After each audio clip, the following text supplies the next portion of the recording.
Hello students, our today's topic is motional electromotive force or motional EMF.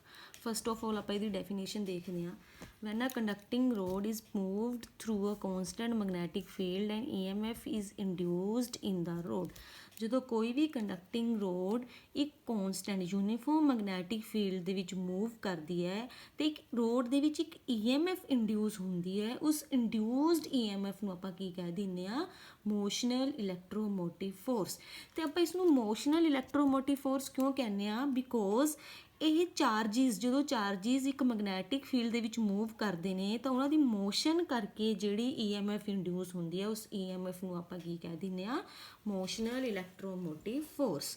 ਦੇਖੋ, when a conducting rod is moved through a constant magnetic field and EMF is induced in the rod, this induced EMF is called motional electromotive force. And ਇਹ ਹੁੰਦੀ ਕਿਸ ਕਰਕੇ ਹੈ, charges ਦੀ motion ਕਰਕੇ. ਤੇ ਉਹ charge ਕਿੱਥੇ ਮੂਵ ਕਰ ਰਹੇ ਨੇ, ਇੱਕ ਮੈਗਨੈਟਿਕ ਫੀਲਡ ਦੇ ਵਿੱਚ ਕੀ ਕਰ ਰਹੇ ਨੇ, ਮੂਵ ਕਰ ਰਹੇ ਨੇ. ਨੈਕਸਟ ਹੁਣ ਆਪਣੇ ਕੋਲ ਆਪਾਂ ਨੇ ਇੱਕ ਰੋਡ ਲੈ ਲਈ. Let us consider a road PQ of length L. ਇੱਕ ਰੋਡ ਲਈ PQ ਜਿਹਦੀ ਲੈਂਥ ਕਿੰਨੀ ਹੈ ਆਪਣੇ ਕੋਲ L, ਤੇ ਇਹ ਵੈਲੋਸਿਟੀ V ਨਾਲ ਲੈਫਟ ਸਾਈਡ ਕੀ ਕਰ ਰਹੀ ਹੈ, ਮੂਵ ਕਰ ਰਹੀ ਹੈ ਤੇ ਇੱਕ ਕੌਨਸਟੈਂਟ ਮੈਗਨੈਟਿਕ ਫੀਲਡ ਦੇ ਵਿੱਚ ਮੂਵ ਕਰ ਰਹੀ ਹੈ. ਜਿਹੜੇ ਕ੍ਰੋਸ ਨੇ ਸ਼ੋ ਕਰ ਰਹੇ ਨੇ ਵੀ ਮੈਗਨੈਟਿਕ ਫੀਲਡ ਹੈ ਤੇ ਮੈਗਨੈਟਿਕ ਫੀਲਡ ਦੀ ਡਾਇਰੈਕਸ਼ਨ ਕੀ ਹੈ, into the plane of paper, inwards ਹੈ. ਤੇ ਇਹ ਕ੍ਰੋਸ ਦਾ ਮਤਲਬ ਹੈ ਵੀ ਜਿਹੜਾ ਮੈਗਨੈਟਿਕ ਫੀਲਡ ਹੈ ਉਹਦੀ ਡਾਇਰੈਕਸ਼ਨ ਹੈ into the plane of paper. Next ਹੁਣ ਆਪਾਂ ਨੇ ਇੱਕ ਵਾਇਰ ਲੈ ਲਈ, ਇਸ ਵਾਇਰ ਨੂੰ U ਸ਼ੇਪ 'ਚ ਲੈ ਲਿਆ ਤੇ ਜਿਹੜੀ ਇਹ ਆਪਣੀ ਰੋਡ ਹੈ PQ, ਇਸ ਵਾਇਰ ਦੇ ਉੱਪਰ ਇਸ ਤਰੀਕੇ ਨਾਲ ਈਜ਼ਲੀ ਕੀ ਕਰੂਗੀ, ਮੂਵ ਕਰੀ ਲੂੰਗੀ. ਚਾਹੇ ਆਪਾਂ ਇਹਨੂੰ ਅੰਦਰ ਨੂੰ ਲੈ ਜਾਈਏ, ਚਾਹੇ ਇਸ ਤਰੀਕੇ ਨਾਲ ਇਹਨੂੰ ਕੀ ਕਰੀਏ, ਆਪਾਂ ਬਾਹਰ ਨੂੰ ਲੈ ਕੇ ਜਾਈਏ. ਦੇਖੋ, ਜਦੋਂ ਇਹ ਰੋਡ ਦੇ ਵਿੱਚ EMF ਇੰਡਿਊਸ ਕਿਵੇਂ ਹੁੰਦੀ ਆ, ਜਦੋਂ ਇਹ PQ ਰੋਡ ਹੈ ਇਸ ਵਾਇਰ ਦੇ ਉੱਪਰ ਮੂਵ ਕਰ ਰਹੀ ਹੈ, ਜਦੋਂ ਇਹ ਇਸ ਡਾਇਰੈਕਸ਼ਨ ਦੇ ਵਿੱਚ ਮੂਵ ਕਰ ਰਹੀ ਹੈ ਤਾਂ ਏਰੀਆ ਕੀ ਹੋ ਰਿਹਾ, ਆਪਣਾ ਚੇਂਜ ਹੋ ਰਿਹਾ, ਏਰੀਆ ਘਟ ਰਿਹਾ. ਤਾਂ ਆਪਣੇ ਕੋਲ ਫਲਕਸ ਕਾਹਦੇ ਇਕੁਅਲ ਹੁੰਦਾ, BA. B ਤਾਂ ਆਪਾਂ ਇੱਥੇ ਪਹਿਲਾਂ ਹੀ ਕਹਿ ਰਹੇ ਹਾਂ ਕਿ ਆਪਣੇ ਕੋਲ ਕੌਨਸਟੈਂਟ ਹੈ. ਤੇ ਏਰੀਆ ਕਿਸ ਚੀਜ਼ 'ਤੇ ਡਿਪੈਂਡ ਕਰ ਰਿਹਾ ਆਪਣਾ, ਫਲਕਸ ਕਿਸ ਚੀਜ਼ 'ਤੇ ਡਿਪੈਂਡ ਕਰ ਰਿਹਾ, ਏਰੀਏ 'ਤੇ. If area changes then magnetic flux also changes. ਜੇ ਏਰੀਆ ਚੇਂਜ ਹੋ ਰਿਹਾ ਹੈ ਤਾਂ ਮੈਗਨੈਟਿਕ ਫਲਕਸ ਵੀ ਕੀ ਹੋਊਗਾ, ਚੇਂਜ ਹੋਊਗਾ. ਜੇ ਮੈਗਨੈਟਿਕ ਫਲਕਸ ਚੇਂਜ ਹੁੰਦਾ ਤਾਂ EMF ਕੀ ਹੁੰਦੀ ਹੈ ਉੱਥੇ, ਇੰਡਿਊਸਡ. ਇੱਕ EMF ਇੰਡਿਊਸ ਹੋ ਜਾਂਦੀ ਹੈ, ਉਸੇ EMF ਨੂੰ ਆਪਾਂ ਕੀ ਕਹਿ ਰਹੇ ਹਾਂ, ਮੋਸ਼ਨਲ ਇਲੈਕਟ੍ਰੋਮੋਟਿਵ ਫੋਰਸ. ਇੱਥੋਂ ਤੱਕ ਪਤਾ ਲੱਗ ਗਿਆ EMF ਕਿਵੇਂ ਇੰਡਿਊਸ ਹੋਈ, ਏਰੀਆ ਚੇਂਜ ਹੋਇਆ, ਏਰੀਆ ਚੇਂਜ ਨਾਲ ਮੈਗਨੈਟਿਕ ਫਲਕਸ ਚੇਂਜ ਹੋਊਗਾ, ਮੈਗਨੈਟਿਕ ਫਲਕਸ ਚੇਂਜ ਦੇ ਨਾਲ EMF ਕੀ ਹੋ ਰਹੀ ਹੈ, ਆਪਣੇ ਕੋਲ ਇੰਡਿਊਸ ਹੋ ਰਹੀ ਹੈ. ਨੈਕਸਟ ਕਹਿੰਦਾ, ਇਸ ਰੋਡ ਦੇ ਵਿੱਚ ਕੰਡਕਟਿੰਗ ਰੋਡ ਹੈ ਤਾਂ ਚਾਰਜ ਪਾਰਟੀਕਲਸ ਹੋਣਗੇ. ਈਚ ਚਾਰਜ ਕਿਉ within the road moves with velocity V.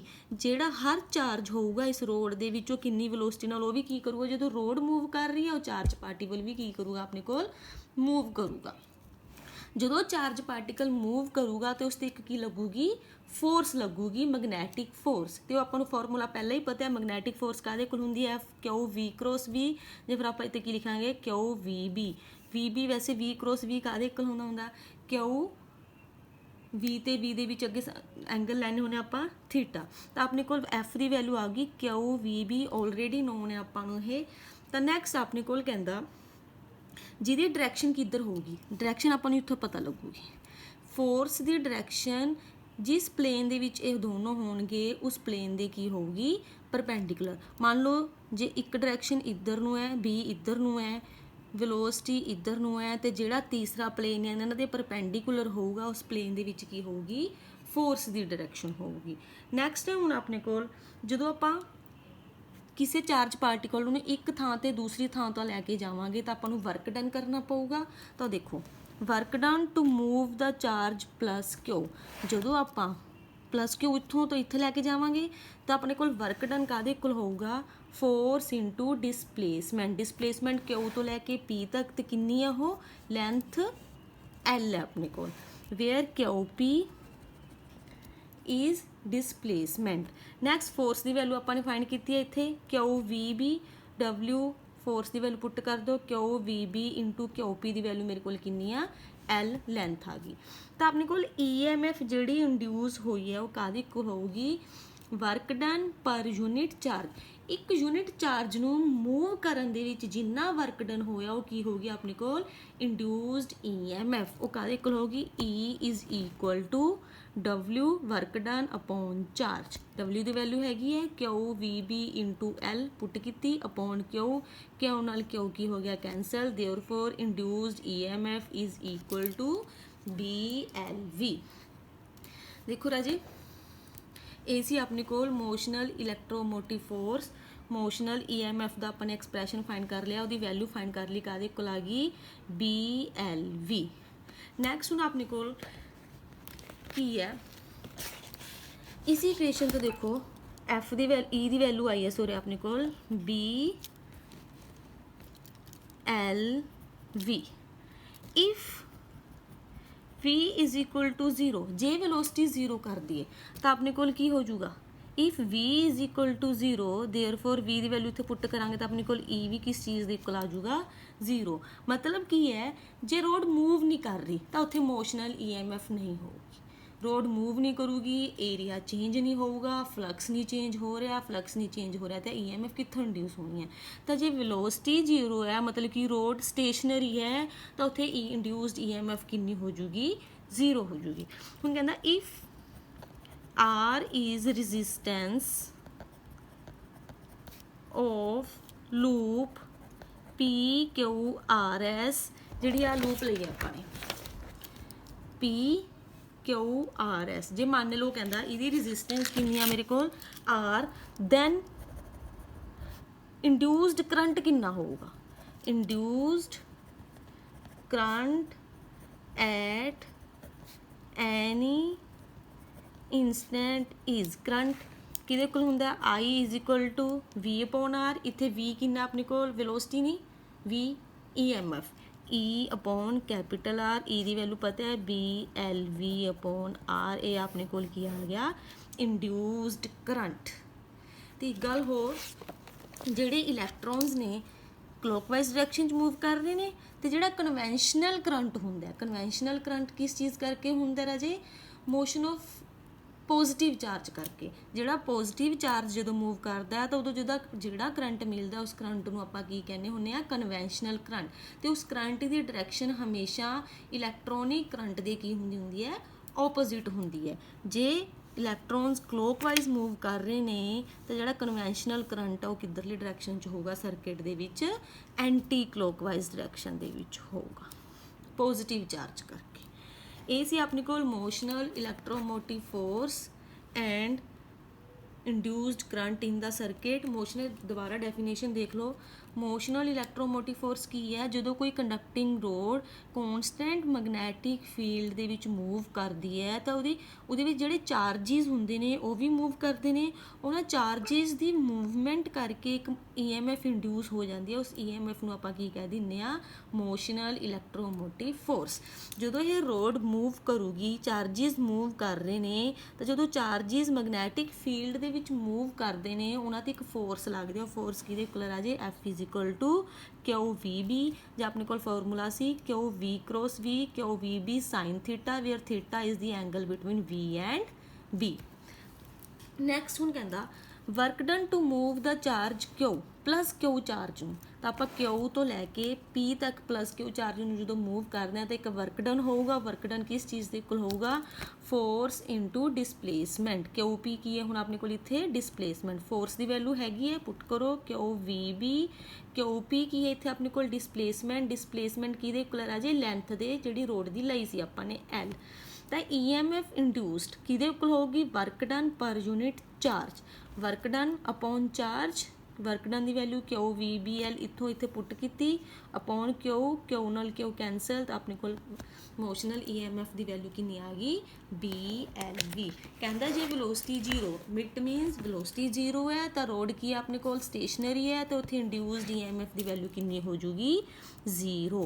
ਹੁਣ ਇਫ R ਕਹਿੰਦਾ resistance of loop PQRS at any instant ਤਾਂ ਕਰੰਟ ਪ੍ਰੋਡਿਊਸ ਹੋਊਗਾ ਤਾਂ ਕਰੰਟ ਕਿਹਦੇ ਇਕੁਅਲ ਹੋ ਗਿਆ ਰਾਜੇ I is equal to EMF upon R।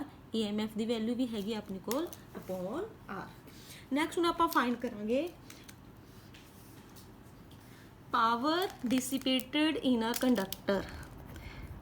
Power dissipated in a conductor moved in magnetic field। ਜਦੋਂ ਕੋਈ ਕੰਡਕਟਰ ਸਿਮਿਲਰਲੀ ਜਿਵੇਂ ਆਪਣੀ ਰੋਡ ਹੈ ਮੈਗਨੈਟਿਕ ਫੀਲਡ ਦੇ ਵਿੱਚ ਮੂਵ ਕਰ ਰਹੀ ਹੈ ਤਾਂ ਉਹਦੀ ਪਾਵਰ ਕਿੰਨੀ ਡਿਸੀਪੇਟ ਹੋ ਰਹੀ ਹੈ, ਕਿੰਨੀ। ਨੈਕਸਟ ਆਪਾਂ ਫਾਈਂਡ ਕਰ ਰਹੇ ਹਾਂ, ਮੰਨ ਲਓ let R be the resistance, let R be the resistance of movable arm। अपनी PQ ही मूव कर रही है, movable arm PQ। R small r ਆਪਾਂ ਨੇ ਕਿਹਦੀ resistance ਲੈ ਲਈ, ਜਿਹੜੀ ਆਪਣੀ ਰੋਡ PQ ਹੈ ਉਹ ਜਿਹੜੀ ਮੂਵ ਕਰਦੀ ਹੈ। ਨੈਕਸਟ ਜਦੋਂ R ਰੈਜ਼ਿਸਟੈਂਸ ਮੂਵ ਕਰ ਰਹੀ ਹੈ ਤੇ ਆਪਾਂ ਇਹ ਚੀਜ਼ ਮੰਨ ਕੇ ਚੱਲ ਰਹੇ ਹਾਂ, ਅਸਿਊਮ ਕਰ ਰਹੇ ਹਾਂ ਵੀ ਇਹਦੀ ਰੈਜ਼ਿਸਟੈਂਸ ਤਾਂ R ਹੈ, ਪਰ ਇਹ ਜਿਹੜੀਆਂ ਬਾਕੀ ਆਰਮਸ ਨੇ ਇਹਨਾਂ ਦੀ ਰੈਜ਼ਿਸਟੈਂਸ ਆਪਾਂ ਕੀ ਲੈ ਕੇ ਚੱਲ ਰਹੇ ਹਾਂ, ਨਿਗਲੀਜੀਬਲ, ਜ਼ੀਰੋ ਲੈ ਕੇ ਚੱਲ ਰਹੇ ਹਾਂ ਵੀ ਇਹਨਾਂ ਦੀ ਕੋਈ ਰੈਜ਼ਿਸਟੈਂਸ ਨਹੀਂ ਹੈਗੀ। ਤਾਂ ਜਿਹੜੀ ਟੋਟਲ ਰੈਜ਼ਿਸਟੈਂਸ ਉਹ ਸਿਰਫ ਇਹਦੀ ਰੈਜ਼ਿਸਟੈਂਸ ਹੋਊਗੀ, ਕਿੰਨੀ ਹੋਊਗੀ, ਸਮੋਲ r। ਰੈਜ਼ਿਸਟੈਂਸ ਹੈ ਦੇਅਰਫੋਰ ਕਰੰਟ ਫਾਈਂਡ ਕਰ ਲੈਣੇ ਆ, ਦੇਅਰਫੋਰ current induced in the loop. ਤਾਂ ਆਪਣੇ ਕੋਲ ਕਰੰਟ ਕਿਹਦੇ ਇਕੁਅਲ ਹੋਊਗਾ, I ਇਜ਼ ਇਕੁਅਲ ਟੂ, ਉੱਪਰ ਵੀ ਫਾਈਂਡ ਕੀਤਾ ਰਾਜੇ E upon small r, E ਦੀ ਵੈਲਿਊ ਆਪਣੇ ਕੋਲ ਹੈਗੀ ਹੈ BLV ਅਪੋਨ ਸਮੋਲ r। ਇੱਥੇ ਹੀ ਫਾਈਂਡ ਕਰਕੇ ਹਟੀ ਹਾਂ ਮੈਂ ਹਜੇ, ਸਿਮਿਲਰ ਹੈ। ਇੱਥੇ ਕੈਪੀਟਲ R ਲੈ ਕੇ ਚੱਲ ਰਹੇ ਸੀ, ਇੱਥੇ ਕੀ ਹੈ ਹੁਣ ਆਪਾਂ ਮੂਵੇਬਲ ਆਰਮ ਦੀ ਲੈ ਕੇ ਚੱਲ ਰਹੇ ਹਾਂ, ਸਮੋਲ r, ਇੱਥੇ ਸਮੋਲ r ਪੁੱਟ ਕਰਤੀ। ਨੈਕਸਟ ਜਦੋਂ ਕੋਈ ਚਾਰਜ ਪਾਰਟੀਕਲ ਮੂਵ ਕਰ ਰਿਹਾ ਤਾਂ ਉਸ 'ਤੇ ਇੱਕ ਫੋਰਸ ਲੱਗ ਰਹੀ ਹੈ, then the magnitude of force on conductor PQ moving in magnetic field is। ਤਾਂ ਫੋਰਸ ਕਾਹਦੇ ਇਕੁਅਲ ਹੋਊਗੀ ਰਾਜੇ, ਉਹ F is equal to BIL, magnetic field, current, length. ਤਾਂ ਆਪਣੇ ਕੋਲ ਪੁੱਟ ਕਰ ਦਿਓ I ਦੀ ਵੈਲਿਊ, I ਕਿੰਨੀ ਹੈ, BLV upon small r into L। ਤਾਂ ਫੋਰਸ ਕਾਹਦੇ ਕੋਲ ਆ ਗਈ, B square L into L square V upon R ਆ ਗਿਆ ਆਪਣੇ ਕੋਲ। ਨੈਕਸਟ ਹੁਣ ਆਪਣੇ ਕੋਲ ਪਾਵਰ ਫਾਈਂਡ ਕਰਾਂਗੇ ਆਪਾਂ, power required to push the conductor.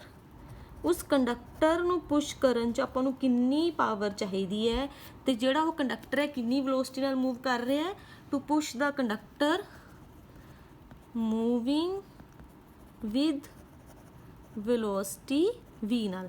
ਇਹ ਫਾਰਮੂਲਾ ਤੁਸੀਂ +1 'ਚ ਵੀ ਪੜ੍ਹਿਆ, power is equal to force into velocity.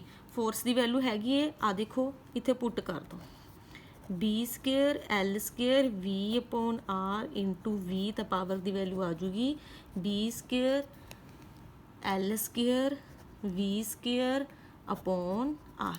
ਇੱਥੇ ਤੱਕ ਆਪਾਂ ਨੇ 3 ਚੀਜ਼ਾਂ ਫਾਈਂਡ ਕਰੀਆਂ, firstly current induced in the loop, second magnitude of force on the conductor, third power required to push the conductor. Next ਹੁਣ ਆਪਾਂ ਫਾਈਂਡ ਕਰਾਂਗੇ ਮਕੈਨੀਕਲ ਐਨਰਜੀ ਡਿਸੀਪੇਟਡ ਪਰ ਸੈਕਿੰਡ। ਹਰ second ਦੇ ਵਿੱਚ ਕਿੰਨੀ ਐਨਰਜੀ ਡਿਸੀਪੇਟ ਹੋ ਰਹੀ ਹੈ, mechanical energy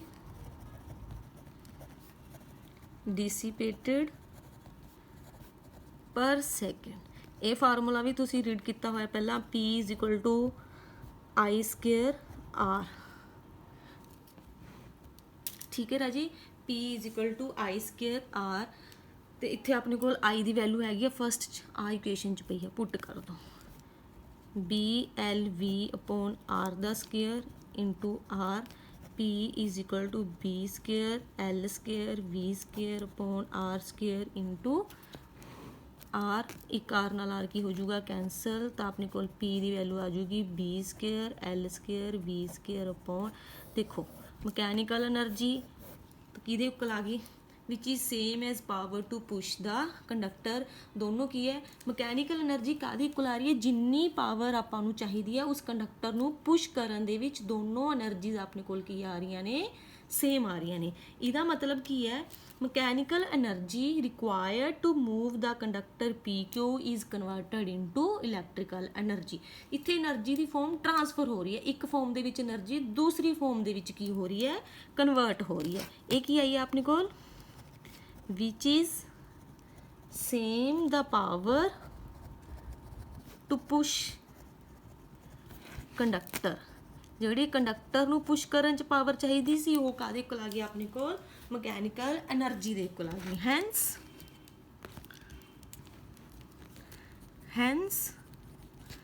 mechanical energy required to move the conductor PQ is converted into electrical energy। electrical energy ਦਾ ਮਤਲਬ ਕੀ ਹੈ, that is induced EMF। ਇਹ ਸੀ ਆਪਣੀ ਇਹ ਰਾਜੇ ਦੇਖੋ ਇਹ ਟੌਪਿਕ ਦੁਬਾਰਾ ਦੇਖ ਲਓ, power dissipated in a conductor moved in magnetic field, let R be the resistance of movable arm P Q. ਤੇ ਆਪਾਂ ਮੰਨ ਕੇ ਚੱਲਦੇ ਹਾਂ ਜਿਹੜੀਆਂ ਬਾਕੀ ਤਿੰਨ ਆਰਮਸ ਨੇ ਉਹਨਾਂ ਦੀ ਰੈਜ਼ਿਸਟੈਂਸ ਕੀ ਆ ਆਪਣੇ ਕੋਲ, ਨਿਗਲੀਜੀਬਲ ਹੈ। ਤਾਂ ਆਪਾਂ ਨੇ ਕਰੰਟ ਦੀ ਵੈਲਿਊ ਫਾਈਂਡ ਕਰ ਲਈ, current induced in the loop I is equal to E upon R, BL V upon R। ਜਦੋਂ ਚਾਰਜ ਮੂਵ ਕਰ ਰਿਹਾ ਤਾਂ ਉਸ ਦੇ ਉੱਪਰ ਇੱਕ ਫੋਰਸ ਲੱਗੂਗੀ, force BIL, F is equal to I BL V upon R into L B square, L into L square V upon R। ਹੁਣ ਆਪਾਂ ਨੂੰ ਕੰਡਕਟਰ ਨੂੰ ਮੂਵ ਕਰਨ ਲਈ ਇੱਕ ਪਾਵਰ ਚਾਹੀਦੀ ਹੈ, ਪਾਵਰ ਦਾ formula force into velocity, force ਦੀ ਵੈਲਿਊ ਹੈਗੀ ਹੈ ਇੱਥੋਂ ਪੁੱਟ ਕੀਤੀ ਇੰਟੂ V, ਤਾਂ ਮਲਟੀਪਲਾਈ ਕਰ ਦਿਓ B square L square V into V square upon R। Next ਹੁਣ ਆਪਣੇ ਕੋਲ ਮਕੈਨੀਕਲ એનર્ਜੀ ਫਾਈਂਡ ਕਰਾਂਗੇ। Mechanical energy dissipated per second, P ਕਾਹਦੇ ਇਕੁਅਲ ਹੁੰਦਾ ਰਾਜਾ ਆਪਣੇ ਕੋਲ, I ਸਕੇਅਰ R ਦੇ ਇਕੁਅਲ ਹੁੰਦਾ ਹੈ। I ਦੀ ਵੈਲਿਊ ਇਸ ਇਕੁਏਸ਼ਨ 'ਚੋਂ ਪੁੱਟ ਕਰਾਂਗੇ ਇੱਥੇ, ਤਾਂ ਆਪਣੇ ਕੋਲ ਮਕੈਨੀਕਲ એનર્ਜੀ ਵੀ ਕਿਹਦੇ ਇਕੁਅਲ ਆ ਗਈ, ਜਿੰਨੀ ਆਪਾਂ ਨੂੰ ਉਸ ਕੰਡਕਟਰ ਨੂੰ ਪੁਸ਼ ਕਰਨ ਦੇ ਲਈ ਕੀ ਚਾਹੀਦੀ ਹੈ, ਪਾਵਰ ਚਾਹੀਦੀ ਹੈ। ਹੈਂਸ ਜਿਹੜੀ ਆਪਣੀ ਮਕੈਨੀਕਲ એનર્ਜੀ ਸੀ ਕੰਡਕਟਰ ਨੂੰ ਮੂਵ ਕਰਨ ਦੇ ਵਿੱਚ ਕਾਹਦੇ 'ਚ ਕਨਵਰਟ ਹੋ ਰਹੀ ਹੈ ਇੱਥੇ, ਇਲੈਕਟ੍ਰੀਕਲ એનર્ਜੀ। ਇਲੈਕਟ੍ਰੀਕਲ એનર્ਜੀ ਦਾ ਮਤਲਬ ਕੀ ਹੈ, ਇੰਡਿਊਸਡ EMF। ਇੱਥੇ ਆਪਣੀ એનર્ਜੀ ਇੱਕ ਫਾਰਮ ਤੋਂ ਵਿੱਚ ਮਕੈਨੀਕਲ એનર્ਜੀ ਤੋਂ ਕਿੱਥੋਂ ਚੇਂਜ ਹੋ ਗਈ, ਕਿਸ ਫਾਰਮ ਦੇ ਵਿੱਚ ਚੇਂਜ ਹੋ ਗਈ, ਇਲੈਕਟ੍ਰੀਕਲ એનર્ਜੀ ਦੀ ਫਾਰਮ ਦੇ ਵਿੱਚ ਚੇਂਜ ਹੋ ਗਈ। ਮਤਲਬ ਕਿ ਆਪਣੀ એનર્ਜੀ ਕੀ ਰਹਿੰਦੀ ਹੈ, ਕੰਜ਼ਰਵ ਰਹਿੰਦੀ ਹੈ, ਇੱਕ ਫਾਰਮ ਦੇ ਵਿੱਚੋਂ ਕੀ ਚਲੀ ਜਾਂਦੀ ਹੈ, ਦੂਸਰੀ ਫਾਰਮ ਦੇ ਵਿੱਚ ਚਲੀ ਜਾਂਦੀ ਹੈ। ਇਹ ਸੀ ਰਾਜੇ ਆਪਣਾ ਅੱਜ ਦਾ topic, motional electromotive force and power dissipated in a conductor moved in magnetic field. I hope ਤੁਹਾਨੂੰ ਸਮਝ ਲੱਗਿਆ ਹੋਊਗਾ। Thank you.